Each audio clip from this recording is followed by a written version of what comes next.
Good evening. Ira Epstein with your metal market wrap up, and this wrap up is for the evening. As we're here now on Wednesday, and this is the 14th of January, 2026. I crossed that magic threshold, had my birthday last night, family, friends. It was great. Fun time. I couldn't put out an update because of it, because we went back into the city at a much earlier time, had a fun night with it, and then came back here, back to the country, as I love to call it. But so you'll know, we've been working hard on getting the new office done, and tomorrow I believe the contractors return, and we should be able to probably very soon, maybe middle of next week, get to the point where I can do some recordings and I'll be back on screen with you. I look forward to that. It's a lot more fun than just talking over the charts. But what we've been getting here in the market is the market's been worried, number one, Iran. Is Trump going to attack? You never can believe what the man says. You know that, all right? He doesn't, and smartly, he is not going to give you his game plan as to how he's going to approach Iran. One day it's going to be, we're going to be there and you're not going to like it. And today he said, well, it appears that they said they're going to stop killing the people. And you believe it, right? According to the human rights organizations, over 2,500 have been killed. I would say that crossed the threshold of when he said if they kill a lot of people, he's going to attack them. 2,500 people to me is not two. It's 2,500. And they've arrested 18,000 or so, according to these different reports. Starlink has some reports that people are able to get some internet. So that's the good news. But the government is doing a pretty intensive crackdown on them.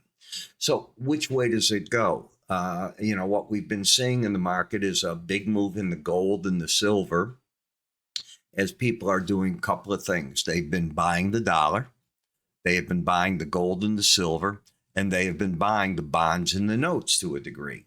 So those are the safe haven plays that you come in.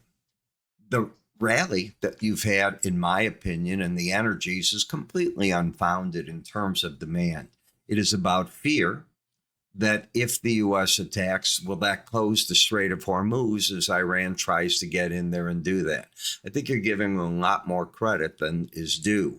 Once you're bombing them, you're at all-out war. And as good as their Navy is, and believe me, I know it's a good Navy in Iran, and I know the mischief they can cause. I don't know what you do if Israel and the U.S. launch the type of attack and have the success they had on the last one. That's just the reality of where you're at. The New York Empire State Manufacturing Survey for January comes out at 7:30 in the morning. The Philly Fed Regional Business Activity data will be updated Thursday morning at 7:30. Jobless claims come out at 7:30. You know the market's going to be fixated on that and the fixed claim and the continuing claims, the right way to call it.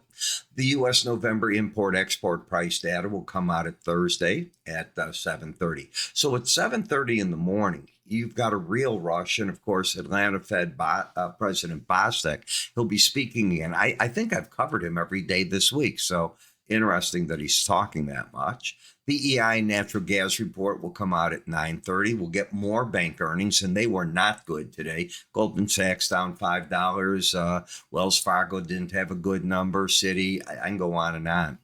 And we did not, and this is the other thing that's holding on the market. We don't know with the decision from the Supreme Court yet on the legality of the Trump tariffs. Typically, the day that they tell you what they're going to release or they make the announcements is Wednesday. But the court's the court. I'm just giving you the fixed way that it's been going. And it's weighing on the market. Do we have to give back the United States monies? What happens with companies that have broken ground and doing things that they didn't have to do for plants here? You have to pay them back. I mean, it just goes up and up the tree, if you will. We'll see. Too soon to know.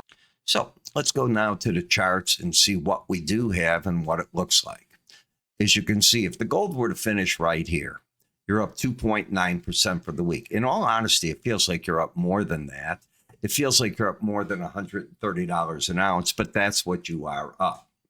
When we take a look at the daily bar chart, you can see that the market's been playing in here day up, day down, day up, down, but you're crawling higher as the market keeps doing that.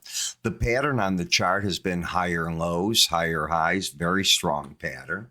The market has stayed over the 18-day average of closes, fought its battle there, as I teach in my charting course, and it moved back to the upside. Looking back at it, the market was a buy when it crossed 45.1240, but you'd have to have a stop under 44.15. I mean, everybody trades different. $100 an ounce in gold is a lot of money to most people. In the Feb gold, you keep going up to the upper Bollinger Band and running into troubles at it. You did it here, you backed off. You ran it here, you backed off a little bit here. And then you had the big break with it. This was the biggest move of the band run. And that happened from totally sideways action that took place throughout the whole summer. And then the market broke out finally to the upside. And as you can see, you're overbought in the momentum of the slow stochastics. Any reading in this market where you get over the 70 levels overbought, both numbers are finally over 80, but it's the first day of doing so. It's got a ways to prove it. You've cracked the 50 level in the gold silver ratio. I keep saying it might be going back to 35 to 32, which it hung at for years. No surprise there that it's doing this. In the silver, this market is just plain latched on. It's called the gorilla glue trade. It's when the market hits a Bollinger Band, then we'll pull back and try to close back over it, as you can see, and just enough to drag the slow stochastics into the embedded posture. That occurs when both numbers are over 80 for at least 3 trading sessions. I'm keeping this depressed because I want you to see you're not there. You had a 78, look on the left, 78.64. That doesn't mean you can't go higher. It's just, it's not the picture that you're going to get if you have the embedded reading. That's all. And copper's being dragged higher. So again, copper had a high back here of 611.25, and now it got up to 615.40 yesterday. And now tonight, it's trying to do even better, adding to that. It is an overbought market, not ready to embed at this point. The platinum has been the quietest market. It led the parade up. It started it and broke out of all this sideways action and had one heck of a run since November. But it is very hard to come in and try to fight with that market. I'd be very cautious. In the dollar has gotten a bullish crossover. What happened? Take a look. The 18-day average of closes right here in green has just gotten over both the 200 and the 100-day average. So that it lined up back into the bullish realm. And until that all changes, you've got big support on the first pullback into that at the 98.20 level. So something you want to keep your eye on. So you put it all together, you can see that energies tonight are breaking down. You continue to break in the nat gas. I still think we're going to produce a lot. In the end, nat gas can go down maybe to 2.5 to 250.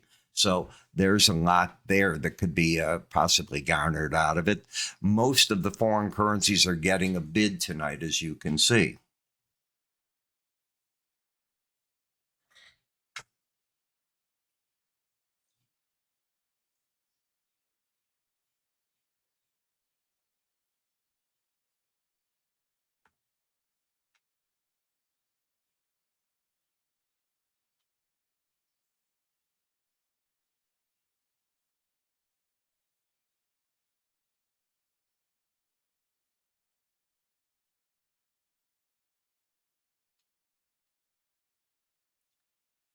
And one of the favorite things that we like to do is offer people information on the markets. And if you haven't seen our free offerings, this gives you an example of our